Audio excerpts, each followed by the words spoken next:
So good evening all. Welcome to the first live session of Applied Holistic and Clinical Nutrition. So yes, so we are going to discuss about all about diabetes, and I'm here to share my knowledge on the same. So whatever the queries you have in relation to the case studies or in general anything related with diabetes, let's make it very specific with diabetes this session. So the platform is all yours. So whatever the queries you have, you can get sorted it out right here.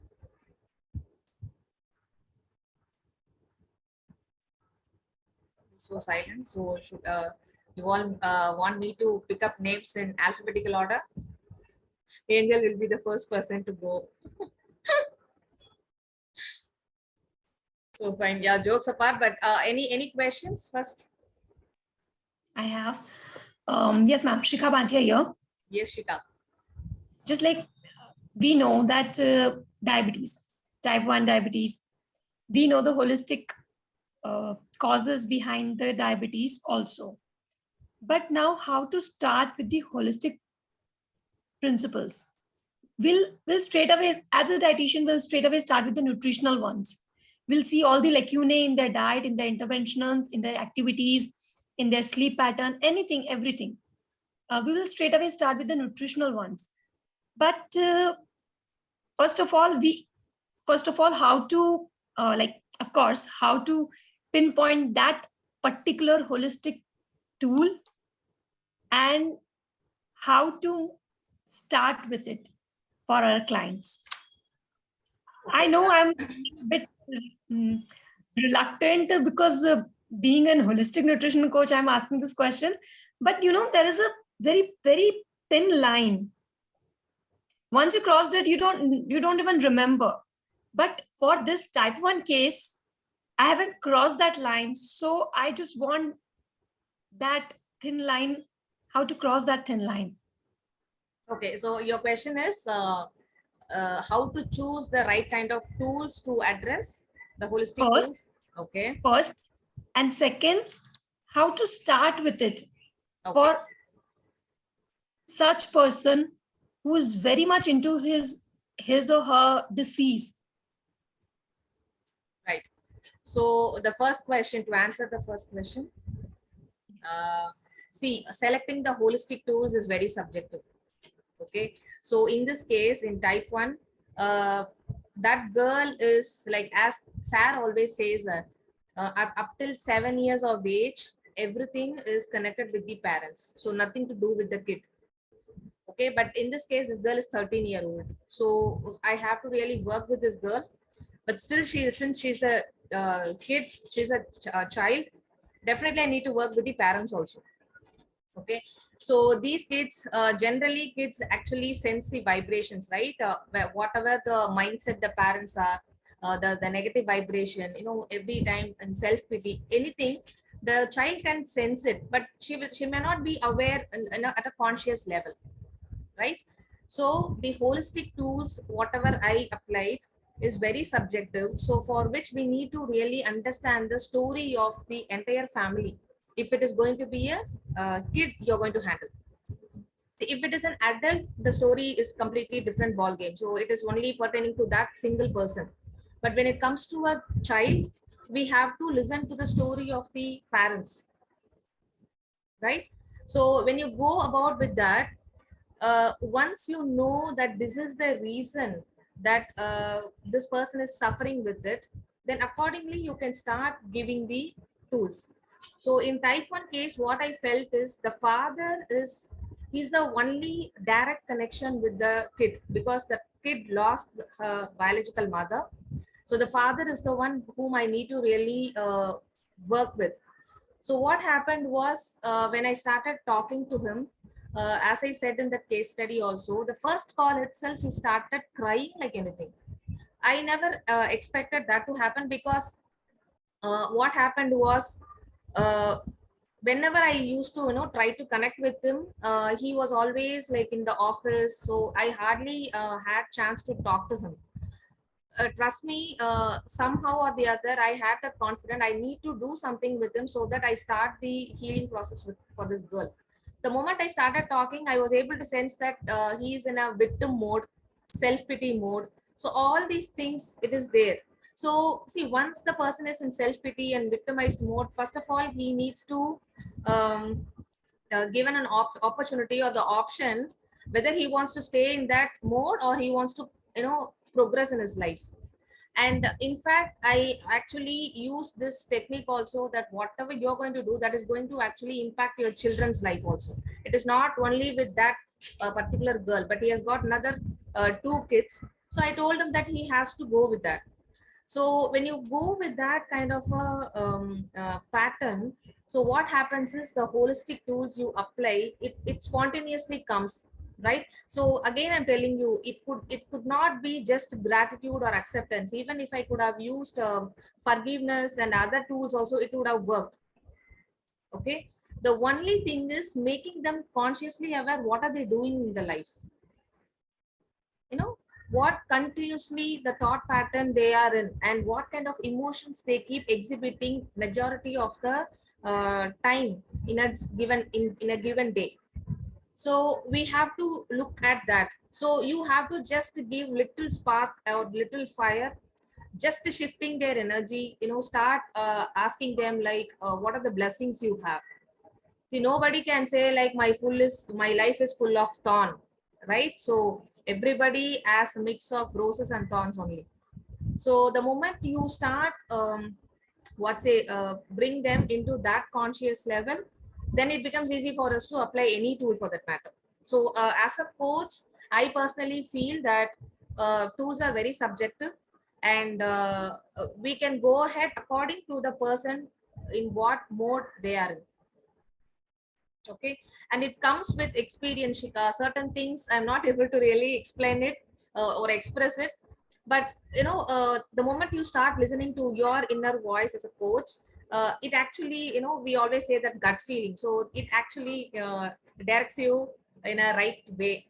So this is the answer for the first question. So second question you asked is both. Got- Um, how to start with that thing into okay. the client?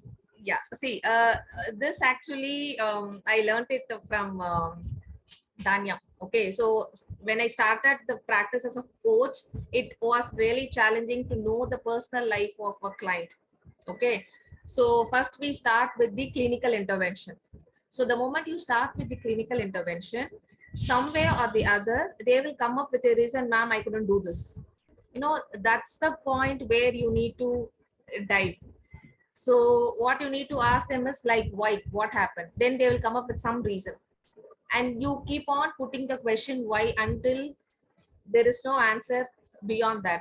From there we start working on, then we start counseling them, then you start giving that kind of a motivation, and then it easily opens up, the rapport starts building up. Then you easily gain the confidence of the client, and definitely they'll be waiting for that follow-up call every week. Okay. Right. Thank you, Shika, for the question. So So anybody much. else? Hello, ma'am. Hi, Hital. Good evening, ma'am. Good evening. It's great to be part of your program, and I'm really willing to learn so much from you. Pleasure is mine. Thank you so much. Yes. So, ma'am, my question is regarding the type 1 case. Okay, so I had two questions that usually in internship, what we learned is that we find the cause of the cause, right? So I did not could not connect the dots for what was the cause of the cause. Why did she get type 1? So I think somewhere I just couldn't find the cause of the cause, first thing. And second thing is you reduced her amount of idlis, or in short, the food intake she was taking. You reduced the amount.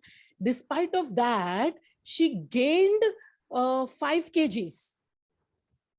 So yeah, so these were the two questions, and there was one more question.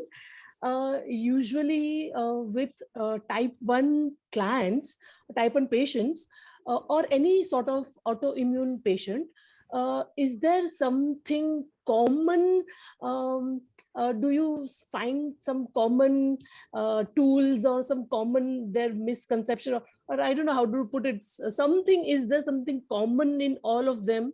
Maybe they hate their bodies, or maybe I don't know, some do you find something similarity in all autoimmune conditions? Is there some in their thought process or?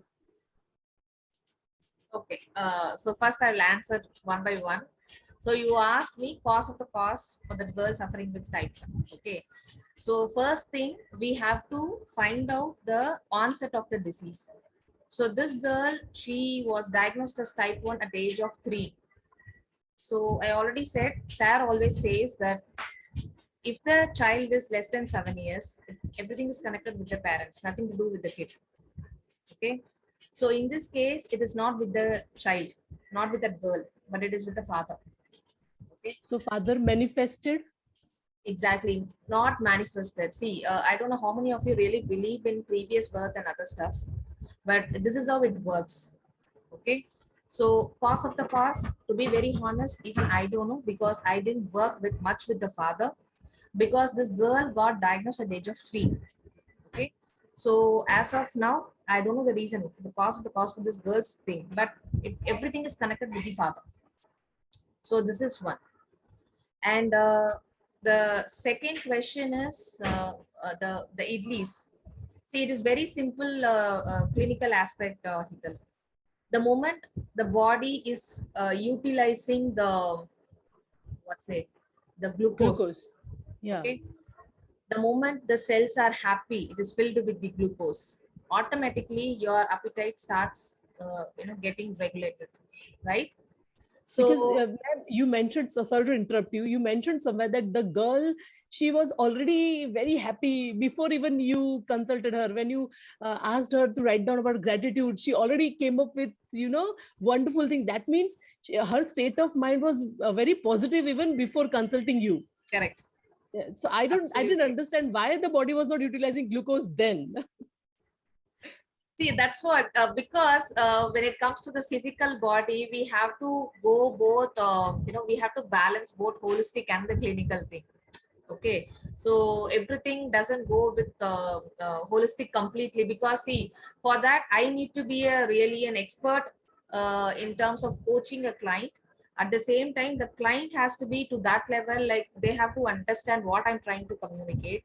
So it is not completely the holistic healing, but when it comes to a kind of, I just started practicing as a coach, so it takes a lot of time to completely switch over to holistic. But definitely, without the proper nutrients, or without proper no, what's say, handling in terms of the clinical aspect, you cannot achieve a complete result. So for this we need to really go with it. And to be very precise, see, client will not understand the moment you say like I'm going to use holistic technique. They will not understand. Okay, how much ever I try to explain also, they don't want all those stuff. They just want the solution for their health condition, as simple as that. So how do you gain confidence? You start with the clinical intervention. The moment they start seeing slow progress, okay, week by week, so it becomes very easy and they start believing you. Okay, I've been suffering with this for years together and suddenly I'm able to sense some changes. And this coach or this dietitian is really doing something, some wonders. She has got some solution for my health condition.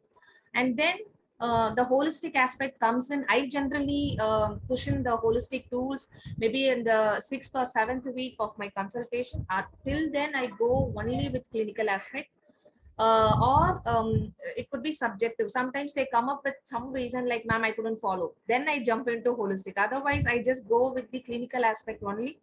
After which it slowly it happens. So this is the second Ma'am, one. did you count the carbs you gave with the insulin you were giving? So the carb insulin ratio? So it is called as formula diet as per Dr. Suresh No, for guidance. type 1, just for type 1, not for Yeah, type 2, but type 1, see, number of people no, you count no, the no, carbs no. and I never counted anything, Hital. I just counted that girl's happiness. That's it. I felt like This girl was very, very down, and she spoke to me on the first call. She told like, ma'am, my memory is not that good. Imagine a 13-year-old girl telling about her memory. That's how the brain has got too much of deficient about this glucose. The body is not able to operate it properly, and the brain is not working the way it has to. And this girl is now 13 years, is like the teenage she's entering, and now she's able to start comparing herself with the friends also, right? So though she didn't say it anything directly to me, but still she was telling me like, memory is like very low, I'm not able to understand, I'm not able to get things in the right way. So Yeah, these because her things. body was not absorbing the glucose. Yeah, of course, naturally. Yeah. Absolutely, absolutely. So Yeah. this actually made me more focused towards those quality of life more than counting the carbs for my end. So I was. Maybe I think in this case, the more you did more of dietary changes than the holistic changes, right? I can say kind of 50-50 because in this case, rather I can say even 70-30. 70 is the clinical aspect. 1 minute, I'm sorry.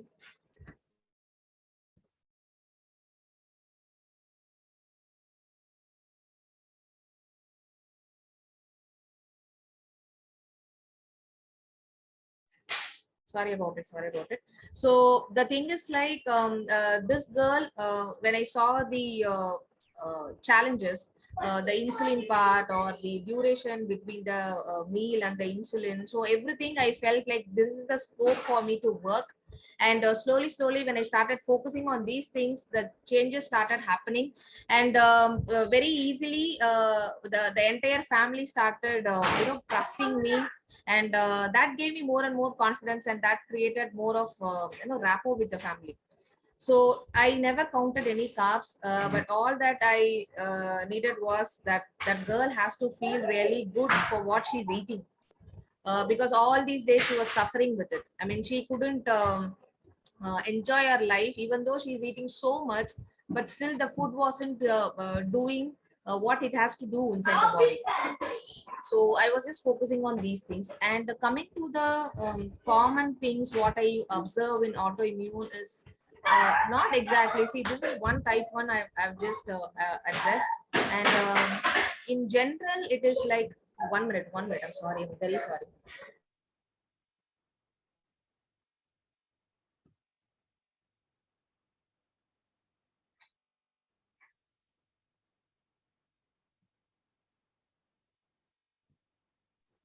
Sorry about that.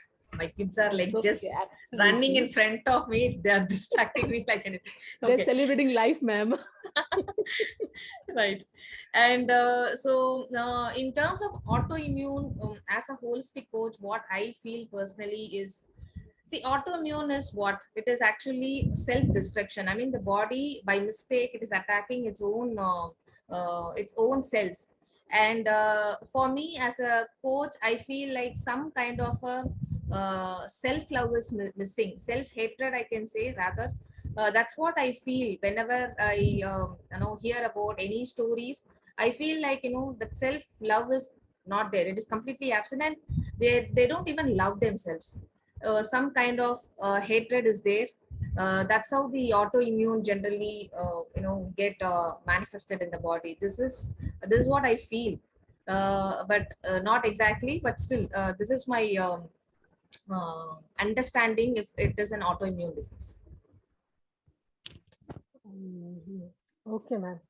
Okay. And did you check any other apart from HbA1c, fasting glucose, PP, and C peptide? We do number of tests, right?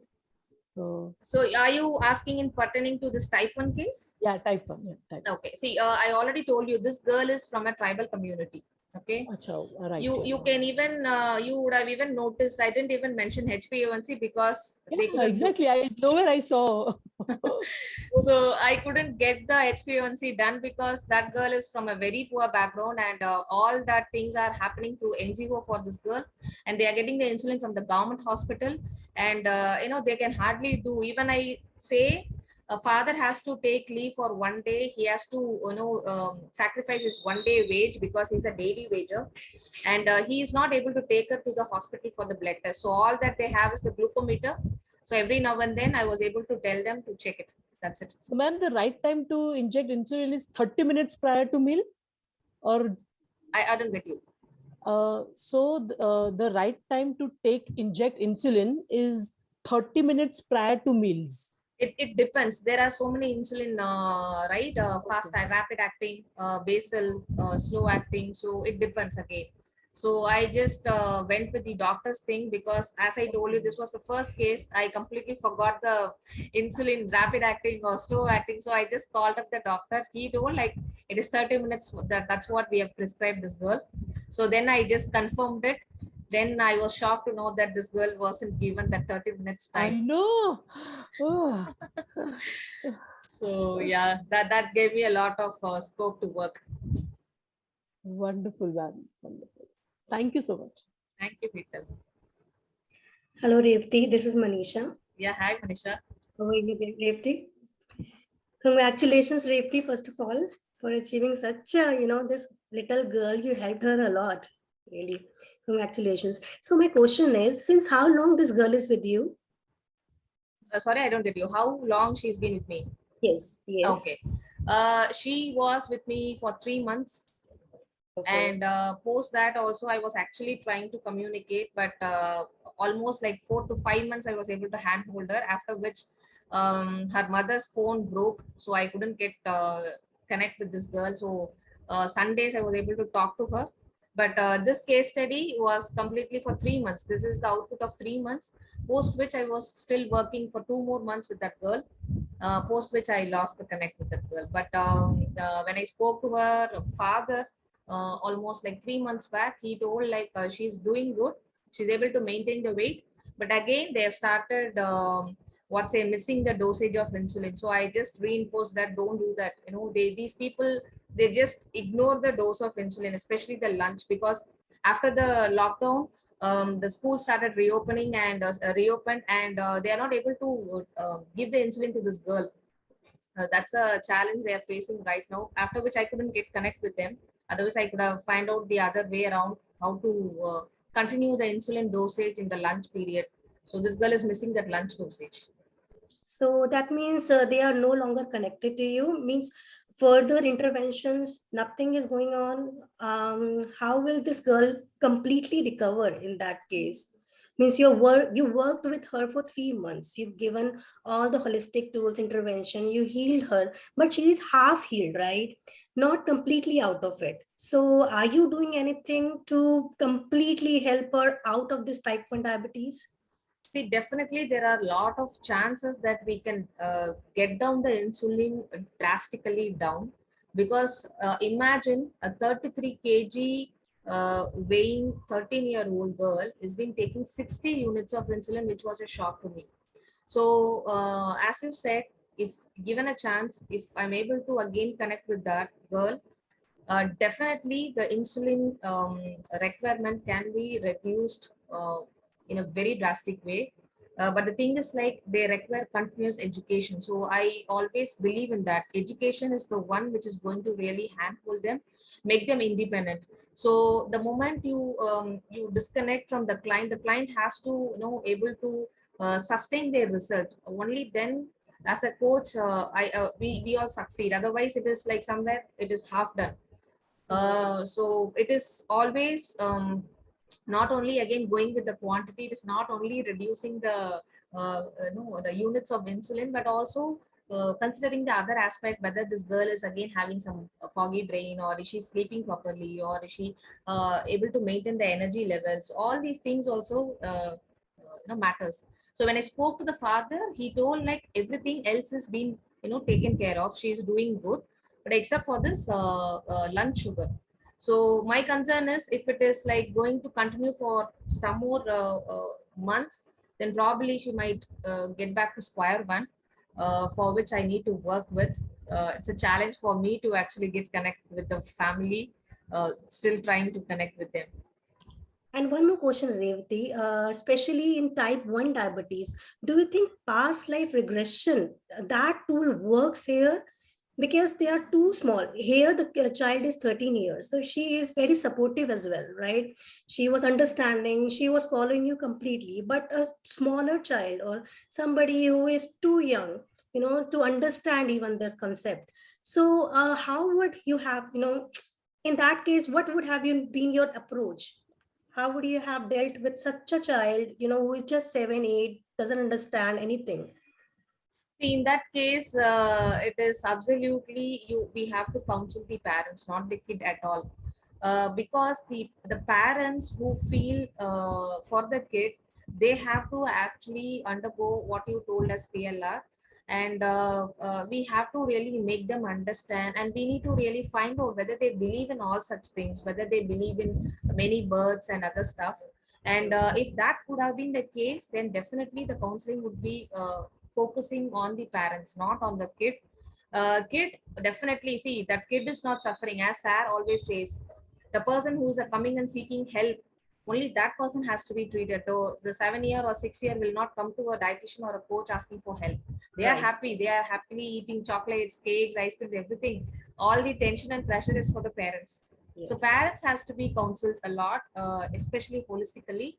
And then definitely, yes, the clinical awareness, the education part has to be done with the parents, such that, see, for example, it is not only type 1 case. In general, people come say, like, many of us would have experienced saying that my kid doesn't eat vegetable. Now, when I was a clinical dietitian, I couldn't question, but now as a holistic coach, I question them. Whoever says, is the mother or the father, I ask them, do you eat vegetable in front of your kids? Hmm. This is my Correct. question. See, the kids doesn't need any advice, no suggestions. They just see you as a role model. Just grow up. So whenever there is a small kid, if you're going to handle like less than 8 years, less than 10 years for that matter, just go with the parents thing. It is like, the kids have that opinion. Okay, vegetable is something which is not good. That's the reason parents are forcing me to eat, but they are not eating. So, that kind of pattern or the behavior is setting in the child. So the parents has to be counseled for that, not the kid exactly. Yeah, thank you, Revati. I have another question on type 2 though, but Hmm. I'll park it for next session because No, you're no, discussing no. type 1 here, right? Yeah, yeah, yeah. Go ahead. You are the one to initiate type 2 now. I have, See, let's give other people chance Right, because right. we're Let discussing yeah, type 1, right? probably at the end of the session. Yes, yes, Manisha. Absolutely. Thank you so Thank you. much. Revati, can I Yes, speak? yes, ma'am. Yes, ma'am. Please. Regarding type 1 and type 2, if you take diabetes itself as a whole, we consider it partly hereditary. Okay, like we say 50%, 70%, so many grandparents have it. There is so much percentage that is calculated. So, can we understand that diabetes itself being a familial disease? In terms of type 1, the child being small is already predisposed in the underlying level. The sublime, there is a diabetes in terms of type 1. So there is something that triggers them. It could come at 3, it could come at 5, it could come at 10. So we have to, the cause of the cause will be the trigger, because diabetes per se is familial. It can come to adults, we say, okay, this was stressful, therefore, so there is always a trigger. So the trigger can we consider trigger to be the cause of the cause in terms of under 5? It could be anything, like for this child, it's a loss of her mother. Though she may not be able to express it, she would have processed it in a way that it is manifesting as diabetes itself. Maybe she had comfort food, she overate, and they didn't give her the attention that she required. She was allowed to eat whatever she needed. So that is one thing I try to understand about diabetes, because it is happening even to elders. It happens in some grief or in some overjoy, in some stress. So diabetes, can we consider that most of them are coming to that point through a trigger, and how do, once we address the trigger, do you think things can move forward? That is what I would like to know. Right, ma'am. So that's a wonderful question, ma'am. So first thing regarding this type 1 case, so I cannot generalize, but I can talk in terms of this case. The first thing is, ma'am, this girl was diagnosed as diabetic at the age of 3, ma'am. This is one. And this girl lost her mother at the age of 7. Okay. And the mother died because of some liver issue. And the paternal grandmother is a diabetic in this case. And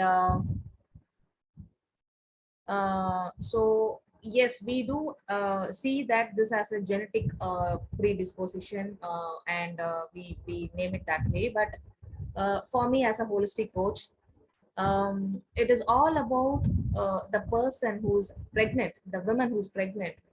How she is during her entire pregnancy journey matters a lot. Okay, so we do have GDM, right?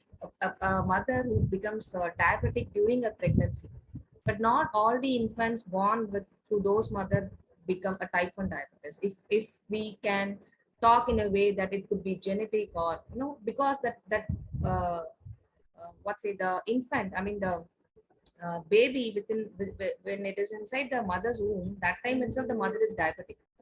So it doesn't go with that way, but the entire pregnancy journey matters. This is one in case of type 1. And in case of type 2, again, it is all about how a person take life as. And see, if we can easily blame our gene, True. what happens is there are so many parents who've been diabetic, but their offsprings are not compulsory diabetic. This is one. Second thing, even if the parents are diabetic, if there are 3 4 siblings, not all the people suffer with diabetes. Either one or two suffers with diabetes. If we are able to say that this is because of genetics, I will say, as again Dr. Suresh says, it is a gun loaded. Okay, it is ready. It is all about either we are going to press the trigger or not. Right, so we can actually eradicate, ma'am. I mean, we can actually, if we are able to sense the trigger, especially in case of type 2, definitely we can reverse the condition, and we've been doing it. It's not only me. There are so many coaches here. I mean, they've been doing wonderful. What say the reversal happening? It has become like a habit. It has become a very normal routine for us. So it is Very. possible, ma'am. It is And I possible. think your type 2 patient was not a very easy patient, and very classic patient of Tamil Nadu. I think most of the people are like that. And I think you've handled her, and she must have given you a very tough time. I can see that. Yes, Well, ma'am. congratulations. Yeah. Over to you. Thank you so much. Thank you. So, any other questions? Hello, ma'am. I'm Hey, Bhavna, Bhavna. ma'am. Yes, Bhavna. Nice to see you on screen, ma'am. Thank you so much. Yeah, ma'am. I just wanted to know, is it a hereditary or underdeveloped pancreas, or any psycho-emotional thing impacted from parents? I wanted to know about this, ma'am. Bhavna, let me tell you something. See, science is like we cannot blame one single variant. Okay, we cannot pinpoint this could be the only single factor which actually triggered this condition. Okay, Okay, ma'am. it could be combination, and we won't even know like what could be the combinations also. Okay, ma'am. Okay, so Okay. science, even if we are able to reverse the condition, we cannot pinpoint and say like this intervention actually helped the client to reverse the entire condition, or this food actually played the role in reversing the condition or making the person better. Okay, okay. Okay, so it is like somewhere or the other the person has ended up landing onto this condition. All that we can do is we can try to find out or filter whatever the possible causes, and then Okay. work accordingly so that we make sure that the triggering, the underlying cause is being addressed, and simultaneously we do the healing also. Okay, ma'am. Right? And one more thing, it will be like lifelong. Lifelong This means? juvenile means recently I have come across this case, ma'am. 12 years boy, no symptoms, nothing. All of a sudden he got only, when I have counseled with the parents, they told only he got fever, vomitings, that's it. For checkup we came, all of sudden ఎవరికి లేదు అంటే nobody has in our family. How he got we don't know, but when he admitted in first day in ICU, ma'am, his DKA, we say no, diabetic ketones in Ketoacidosis. urine, Ketones. acidosis, Okay. urines was positive, ma'am, actually. Oh, When we started with diet and all, next day itself it became negative actually. okay. Next day itself, but levels was very high, ma'am, more than 400. He has suffered a lot. More than 10 days he was in hospital itself, ma'am, because of insulin. Right. It was GRBS. We used to check TID, ma'am, twice in a day. But the main thing is with kids, diet impact a lot, ma'am. Ante they don't like to have the complex carbohydrates. And what kind of diet we can give, I wanted to know actually. That I don't want this, I don't want idli తినవద్దు నాన్న, rice తినవద్దు అంటే నాకు అదే కావాలి అదే కావాలంటారు. Right. That's the thing. What to tell, especially diabetic liquid diet is very like a tough job, ma'am. Diabetic liquids.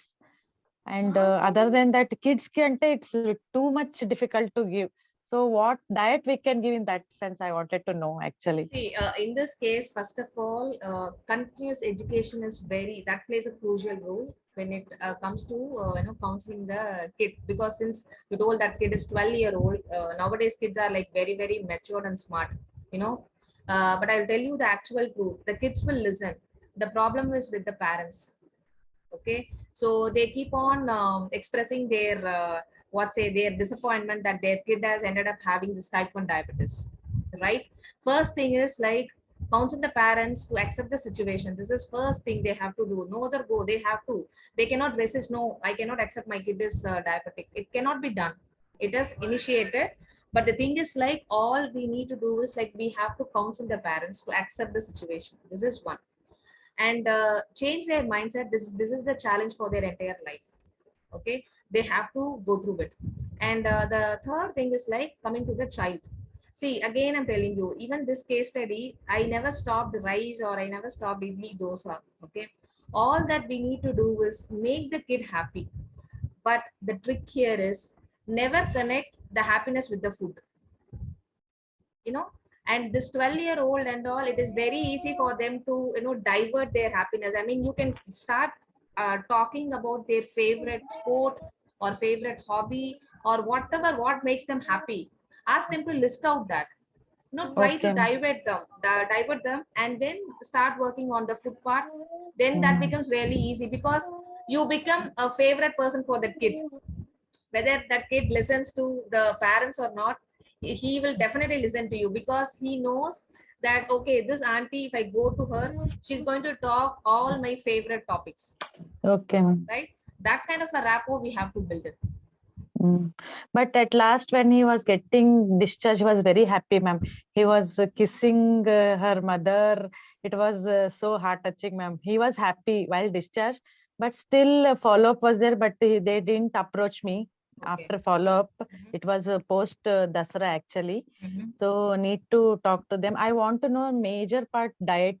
Ante usually in our hospital, immediately after insulin injection, they will tell them to have a food, ma'am. You told at least half an hour before, but they never follow. Whatever type 1 or type 2, immediately they'll tell them to have the lunch or dinner, whatever, ma'am.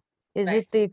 is it okay, or it is See, something? again, that's what. See, it depends. See, why the gap is being maintained. Very simple concept. When you have a medicine, say for example, one OHA you are taking, and that has to be taken 30 minutes before, it's because the medicine takes its time to reach that peak. Okay. Okay. So if what happens if you are actually going to take the medicine just 5 minutes before the food, okay, Okay. the sugar release, the peak, that reaches in 2 hours, and the insulin peak will happen post the 2 hours. Okay. You're getting my point? So Yes. both the peak has to overlap. The insulin peak has to overlap, and the glucose peak has to overlap, to avoid two things. One is hyperglycemia. So what happens? The sugar peaks up, but the insulin is not at the peak. So that time the sugar reading high. High. After that, the sugar will start dropping. Okay. But that time the insulin peak will be high. So you have a chance of going into hypoglycemia. Okay, when person is with hypoglycemia, we have to advise the same diabetic diet, or we have to give normal diet like See, people. you have to check in how frequently they are going into hypoglycemia, which part of the day, and what they are doing. Just ask them to record what they are eating, what mistakes they do with the medication and the duration. Everything matters. So say we cannot jump into conclusion with one single episode of hypoglycemia. Okay, Okay, so ask them to journal it. okay, okay, ma'am. Thank you, ma'am. That's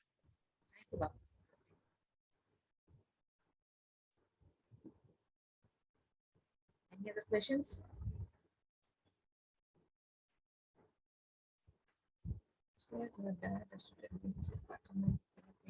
Rima, it would be great if you can unmute and ask, because Rima, can you unmute and ask?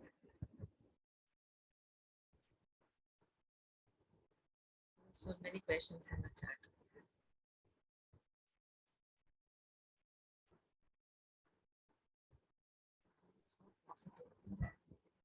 Hi, ma'am. Hi, Vibha.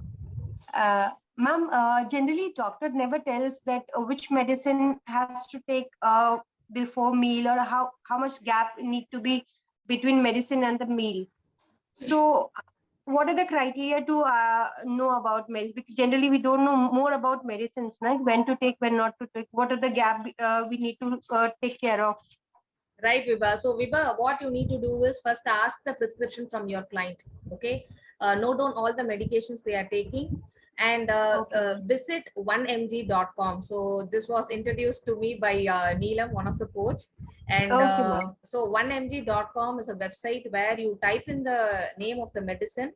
That website is very beautiful, amazing one. It gives you what is the mechanism, sorry, what is the mechanism of the medication, what are the side effects, how it interact with the possible nutrients or other health condition. It gives a complete picture. Okay, and it also gives you when the medicine has to be taken, whether it is before food or after food, how many minutes, everything. That website will give you all information to you. Okay, great, ma'am. Thank you. Hi, ma'am. This is Rima. Sorry, Yes, my Rima. child was crying. Actually, you said that her dad was restricting foods like buttermilk, fenugreek initially, as it might cause cold. So, how did you convince him to include this? Because your diet included fenugreeks and cucumbers, right? I face many patients who restricts foods like fenugreek, cucumber, saying that they cause cold frequently while having that. So I was wondering, how did you convince him? Okay, it can be answered in two different ways. One is the clinical aspect, another one is the holistic aspect. First, I'll finish up with the clinical one. So, whenever a client has got this kind of a stigma, like they don't want to eat certain things, but you feel like this has to be given, first try to tell them like not to take in a very huge quantity or in a very concentrated form, but to have it in a small quantity, very diluted form. Ask them to first check how they feel, how they experience. So this is one aspect of it. And second aspect of it is the holistic thing, the belief system they hold on to. So I told them like, see, I have cough, I have cold, but I never stopped having curd or buttermilk even during that time. Though there are so many things happening around, but still, for me, I personally believe that these things are not going to really create more damage. So with what belief system I take in, that matters a lot. So when it comes to this case, particular case, I told him, sir, there are so many things we can go around, but you have a restriction in terms of financial aspect. So we can try this, just try once or twice, and then you get back to me, find out whether she's able to tolerate and other stuff. The highlight is these food were being given to this girl before, but this girl came to me during the peak of COVID. Okay, and everybody know if a person is having any comorbidity, then they have a higher risk of contracting the virus. So a father was protecting her like anything, as if literally she was inside the house only. She were never let her to play even outside. So everything was completely, he was having a lot of what say blockage, and then he didn't have anybody to guide him also. So then I told him, like, this is what we need to do and we have to do it. Then slowly he started doing, then he started finding out the results also. And even in this case, this cucumber and buttermilk, I didn't start it very the early stage. But after I started showing them the result, like, this girl started putting on weight, he started saying me she has got some cheeks and other stuff. So I know now I've started gaining the confidence. So once you gain the confidence, whatever you say, they will definitely understand and they will start following it. So this is what I did with that case. Okay, okay, ma'am. Thank you. So any other questions?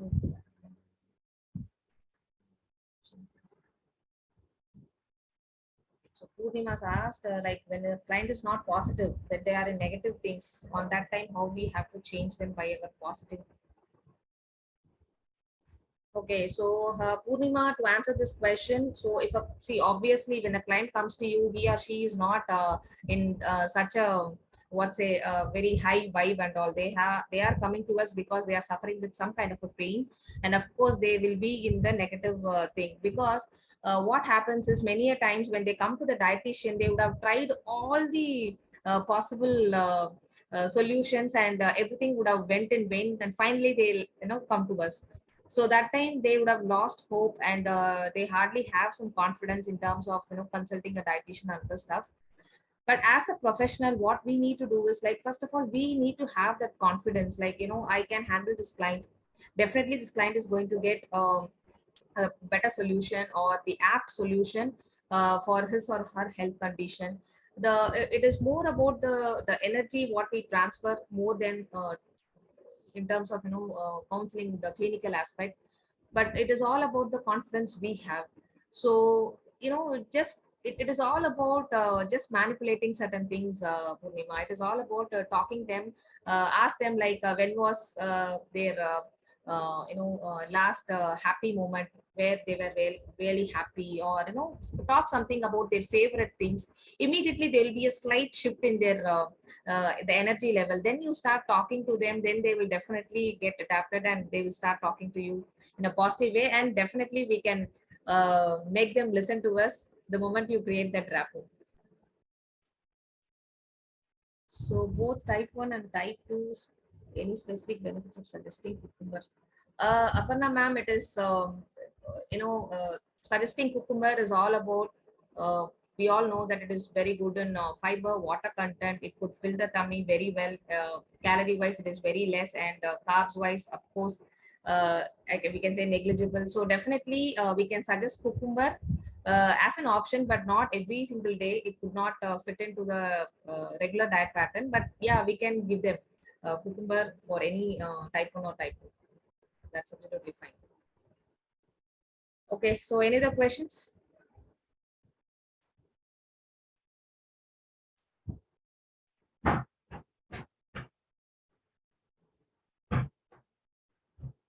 So silent. So are we done?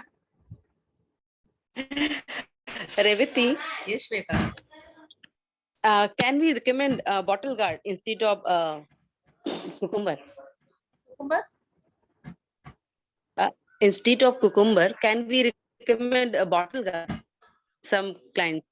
Yeah. So see, any any gourd varieties definitely can be suggested, because it has got more of water. It has got more of that fillingness. Obviously the vegetables, everything is like fiber rich, right? So we can suggest, no issues with any of the vegetables as such. Even the roots and tubers, we can actually suggest them probably weekly once, not being very strict about it. All that is like, they have to believe in what we are trying to do with them. So share your plan for every week. So this is what I planned for you, so is that okay? So can we go with this? Give them the option. So it becomes very easy. So I always believe that we have to be the client's dietitian, not just that, okay, I'm a dietitian, I will say something, you have to follow it. It shouldn't be that way. It's always like, okay, if I go to her, she's going to ask me whether I'm comfortable, only then she's going to suggest. So that kind of a rapport we have to create. That is very important. Yeah, thank you, Revati. Hello, Revati. Hi, Ritu. Hello. So I just want to know, actually in especially type 1, it's a big challenge to gain weight. Actually, one of my client was there. He was having thyroid at the same time, type 1 diabetes also, and it was a big challenge. And in spite of all my efforts, he was not gaining weight. Now, so I just want to know, you was also referring about that pea protein and all in type 2 diabetes. So it can be recommended. What else I can do for this type of case? Na? Definitely, yes. See, this green peas powder, I have tried myself personally. It really blends with any food. Okay, and especially when we feel that the client is not getting enough protein, green peas powder is the safest one I can say that you can suggest, especially with kids, because what happens is they don't eat much generally. Just leave type 1 normal healthy kids, they doesn't eat that much well. So if you feel, we all know that growth spurt happens in the teenagers, and if you feel like the kids are not eating, just grind this powder, keep it ready, mix it up with anything, because they will not find out the taste difference. It doesn't taste different at all. You can put in. So it is a regular green peas grinded at home. That's it, not Yes, roasted. yes. We have Nothing. to cook it later Yes, on. no, Okay. nothing. It is the dry green peas which you get it in the market. You just sun dry it if required, then give it in the flour mill. Make it a very fine powder of it. Mix it up with anything, even juices it can mix well, with buttermilk mixes well. Anything we can put, gravies, sambar, dal, whatever, we can mix it up. Okay, great. So what else can we do in such type of cases now? So this is a really good idea. So I'll be doing that. What else? Because when we are clueless now how to make them gain weight, and it was very lean, and in spite he was eating so much, then also despite of all these efforts now. See, in terms of food, we can try this. I also do this, and many of us maybe could be following it. Generally, with the wheat flour, na. So I used to add chenna, white chenna, and sometimes I use even soya. So what I do is, like, for 1 kg, I use like 5:1 ratio. I put it. So if I take 1 kg of wheat, then I add 200 grams of chana and 200 grams of soy. Grind it together, make it as a flour. With that, I make puri or chapati, whatever it is. That also can be done. And if the person is having a thyroid issue, then probably the soya can be grinded and grounded and keep it separately. And so they can use it separately for in some other dishes. Probably with this wheat flour, you can add this chenna along with it, so you get a good amount of protein, and it also gives a very good feel of fullness. So that white basic Kabuli chana you are talking yes, about. exactly. Oh, Yes, that's great. That's great. Okay. Okay. Thank you so much, Tika. Yeah, thank you. So, Heetal, anything? You switched on the camera. You want to ask anything? Revati, now, Yes, Shweta. soya. Soya?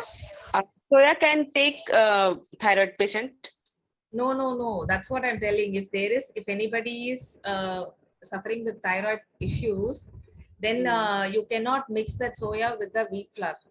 Okay. So for which you can keep it, you can grind it separately, keep it aside. So for people with thyroid issue, they let them not use. For the rest of the family members, they can add. I generally go with for 2 chapati. I ask them to use 1 teaspoon of that powder. So if it is 4 chapati, then use 2 teaspoons of that powder. So this is how I go about it. So it is better to keep it separate if there is a person at home who is suffering with thyroid issues. Okay. If once in a week we can give like sprout soy chat. Sprouts? Soy chat can we give? Yeah. See, sprouts again, with what you want to mix it. That matters a lot. Some people they mix with potatoes. So again, you can mix with potatoes, but provided what proportion you are mixing it with, that matters a lot. Okay, so you mix and match, definitely you will be able to give variety of options to any diabetic person for that matter. Thank you. Hello, ma'am. I'm Bhavna, ma'am. Yes, Bhavna. Ma'am, they will say even jawar has high glycemic index. Is it true, ma'am? Which one? Jawar roti. See, that's what happens is, whenever there is a science, they come up with any kind of research. First they start with this is bad, and suddenly there will be another research coming up, this is good, and again suddenly there will be, there are a lot of confusion. So what I personally feel is, we cannot generalize food for anybody. Okay, but Okay. when it comes to a person, say for example, jowar will really help one diabetic person in a better way, but the same food if you give to the other diabetic person, it will not work with them. Okay. Right, it is very subjective. So whatever you want to give them, but give it with a good combination of protein and vegetable. That matters a lot. That actually solves a lot of our challenges actually. So Okay. mix it up and give it. And jowar, I don't think so it's not going to rise so high, because we all know that you cannot eat so much, right? It becomes little hard the moment after you cook and the stuffs. Okay. Okay. Fine. Right. Thank you. Yes, Hetal. You've been waiting. Yes, ma'am. I totally agree with Ritu, ma'am. Even I have personally worked with type 1, and ma'am, it is very challenging for us to make them gain weight in spite of their eating too much. But weight gain is really a big challenge. If not even with kids, even with elder. I had a 35-year-old client, 35-year-old. I think it was he was diagnosed, I think, at the age of 31 as type 1. So at 35, he approached me, and I really worked hard with him. But in spite of changing a lot of things and adding good things and protein powders and regular gym workouts, but gaining weight was very challenging. See, it all matters, Hital. More than the advice, the energy we transfer actually shows a lot of result in the client. That's what I feel as a coach. Okay, we definitely going to give our best of our knowledge, and we try all probabilities, like to make them gain weight, to make them have a better health. But end of the day, what am I trying to communicate with my client matters a lot. With what intention, right? Say for example, I give the best of the diet. If I have a small doubt behind my mind, saying that uh, whether he will follow it or not, whether he's doing it rightly or not, whether he's consistent or not, these kind of things, this vibration will reach Ma'am, him. daily he used to share his food pics, daily diary pics, and constantly he was Yes. desperately wanted to gain weight. And but even with kids, I've seen it is very challenging with type 1. They eat good, but still for them to gain weight, it's really very challenging. See, it is not just the food, Hital. It is all about the emotions that play around. That is very important when it comes to any health condition. Not only gaining weight, even to lose weight also, we have to really tap in their mindset. With what mindset they are in, right? So we all know that stress definitely has an impact on every aspect of health. Could be That's weight gain, true. weight That's true, loss. yeah. Yeah. So when see you are talking about a 31-year-old guy who was diagnosed as type 1, and 35 he's coming to you. So imagine what kind of a life pattern he would have gone through till 35, and what kind of a and 31 is like, even if the person got diagnosed at a very early age, that wouldn't matter, because that would have been the way of living.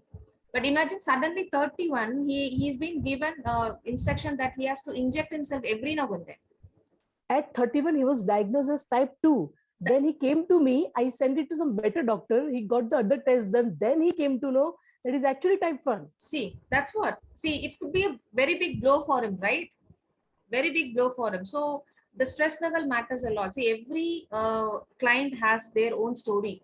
And in that story, we need to really be very curious. Where am I having the scope of changing the stories, helping them to rewrite the Yes, story. ma'am, you know it. I am working as a holistic coach even before joining this course. So I tried all the stress relievers, then gratitude and catharsis. But somehow I don't know, just I don't know, just couldn't get the result as expected. And also, ma'am, type 1, I think we need to see when we talk about type 1, reversing type 1, okay, what we are talking about in terms of is that we are trying to reduce the amount of insulin body needs, right? So that means we are reversing the disease, right? So when we are working on reducing the insulin dosage, ma'am, so isn't it important for us to know their readings closely on very daily basis? Reading Otherwise, how it is possible for us to their glucose reading, their postprandial and fasting and before meal readings? So until unless we don't know their daily readings, how can we help them reduce their insulin levels? The first thing is like we need to first find out their sugar history. How is it? Okay, before they came to you. Definitely, most of the diabetic patients, they have files and files, papers and papers of these readings. And if they have the glucometers, especially, definitely they used to documents. A few of them do document, some they don't. Okay, so first of all, we need to find out the history of the readings, how high or how fluctuating it is. This is one. And second thing, very important, it is not just documenting the numbers, it is all about what they did.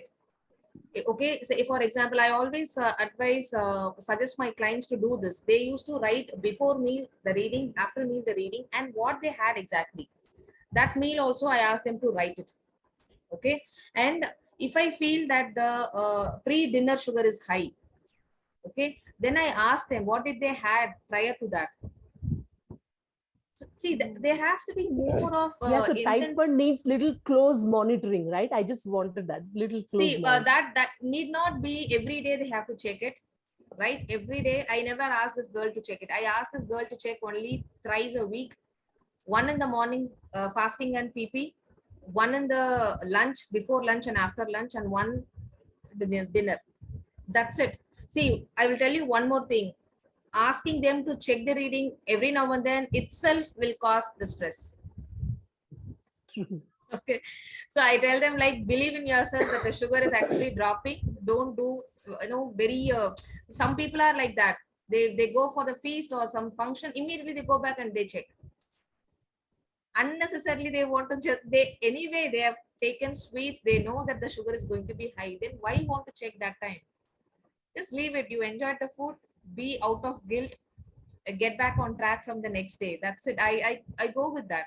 Never ask them to do it very much repeatedly, the blood test.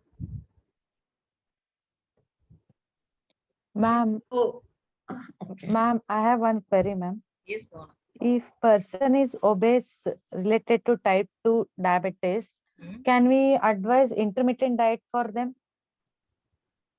If he wants to reduce weight. Okay, Bhavana, to answer this question, first of all, we need to find out why that person gained weight. Okay. So first you need to address that, find out why that person gained weight, and also find out whether he was first diabetic, then gained weight, or gained weight, then he became diabetic.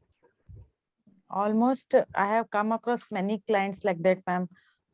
From first onwards, he is like obese, and later they got diabetic. Like, fantastic. So now address. See, you don't have to work on the diabetes now. You have to work on the weight. So to work on the weight, you have to find out the triggering factor. What made him? Say example, very two basic things. Either the eating habit would have been haphazard or no physical activity. So now ask them what made them to choose all unhealthy food. Okay, or what made them not to mobilize much. Why he or she was very sedentary. okay. Okay, then work on that. Keep asking why. Then you will end up having a root cause. Work on that. Automatically, you will be working on the weight. Once the weight drops, automatically the sugar gets reversed. Okay. Then we can't advise intermittent diet for them. Absolutely not necessary for, according to me. We need to know the complete story of the person, what kind of a lifestyle Person. he's, leading. That is very important. Okay, okay, ma'am. Thank you. Thank you. Yeah, I just want to know, most of the time you recommend this only thrice a week monitoring of sugar for type 1 and type 2, both of them? Yes, ma'am. Yes, ma'am. It depends, ma'am. Again, if the sugars are very high, say for example 300 and all, then I ask them to do thrice. If it is like somewhere around 180, 200, then it is only twice. Right. So what are you basically asking them? So post breakfast, before lunch, post lunch, how you are saying them? Yes, ma'am. So what I do is like, what I ask them is, first is the normal fasting and PPBS that we generally do. The second test, if they did the test on Monday, then I ask them to do it on Wednesday. So what they need to do, they have to follow the same routine. They need to have their breakfast, mid-morning snack, everything. Just before having their lunch, they have to check the sugars. Then they have to take their lunch. Exactly 2 hours later, they have to again check it, along with the medication. If the medication is before food, so then what I do is, say for example, if it is for dinner sugar, if they've been advised 30 minutes before the dinner, the medication has to be taken. Example, so 7:30, they are taking the medication. So they have to check the sugar first, then take the pill, wait for half an hour, then take their dinner. 2 hours later, the dinner, they have to do the checking again. So it is basically, before taking the pill, they have to test, and they take the pill, wait, eat, then they have to do the testing again. And basically, it is like the difference of the reading should be less than 50 points. Okay, say for example, if the pre-lunch was 120 and post-lunch is 170, then it indicates that that meal carbohydrate was in correct proportion. If it is 120 and it is showing 200, then we have to play around there. So we have to reduce the quantity of the carbs, then you replace it with some vegetable or some protein. So you again test it. And one more thing is, like, even if they test the breakfast sugar, I always tell them to check with different food items. If they are like eating the idli and checking, next time they should not repeat with idli. They should eat some pongal or some paratha or some ragi. So they have the database. So I tell them, if they should be the dietitian for themselves. Every time, they cannot come and ask us. So they will understand, okay, if I eat 3 idlis, my sugar is shooting up this much. If I'm able to eat 2 paneer paratha, then it is shooting up this much. So now they should know, okay, 50 points, 2 parathas, it is fitting in, then I can always blindly have 2 parathas because I know that this is not going to shoot up my sugar. So they have to journal it. They have to note it down. It becomes like a table. It's like 2 2s are 4, 2 3s are 6. So yes, 3 idlis, this much sugar. 2 parathas, this much sugar. This much of poha, upma, then this much is my sugar. So it is a lifelong process, but definitely we will not have so much of variety. So hardly within 3 months or 4 months, they will know what is it exactly helping them. No, that's really nice. That's really great. And about one more question about tapering the dose. Now you rely on HbA1c after 3 months or what? So doctor has to taper the medicine. So if we are going for the correct diet, na, so there are chances that we have to taper the medicine. Na? So we can suggest client only na, you go to doctor. Yeah, see, we can suggest, but the thing is, like, it's always better they have the prescription. I mean, see, how much ever you do, end of the day, they still have that kind of old belief system. They have to listen to the doctor. So I generally don't enter into their their jurisdiction. So I just tell them, go talk to the doctor, show them these are all the values you've been recording for past few days, and he has no other choice. He has to cut down. And to summarize this type 2 case, this happened 1 year back, and even after that, 6 months after that also, she was sharing the HbA1c and the thyroid readings with me. The HbA1c is like still 6.4 and it still dropped to 6.3, and thyroid has dropped to 0 point something TSH. Okay, and so this process of healing people is sustainable. It is sustainable, and she is very happy. And in fact, doctor has asked her to take only half GP1, That too, if she is going to have some feasting or some get together, only then she has to take up the medicine. Otherwise, she's out of medicine also. Great, great, wonderful, wonderful. So our last question, if I'm not disturbing others, huh? Okay. So you suggested for a type 2 diabetes 3 meals. So most of the time you do that, they instead of 5 meals go for 3 meals. Is it like that? See, it is again subjective, Ritu. So what happens is like we need to understand their lifestyle, and we need to find out whether they need 3 meals and 2 snacking, or is it going to be completely the meals itself. Okay, so it depends. So some people, they say like, ma'am, I cannot keep on eating. So that case we have to go with 3 meals and lighter snacking. If some people says like, ma'am, I cannot eat this much, can I split it and eat? Then I say okay, however they are comfortable with. See, ultimately we want them to follow it at their ease. Exactly. So it is subjective. Okay, brilliant. Thank you so much. Thank you, Ritu.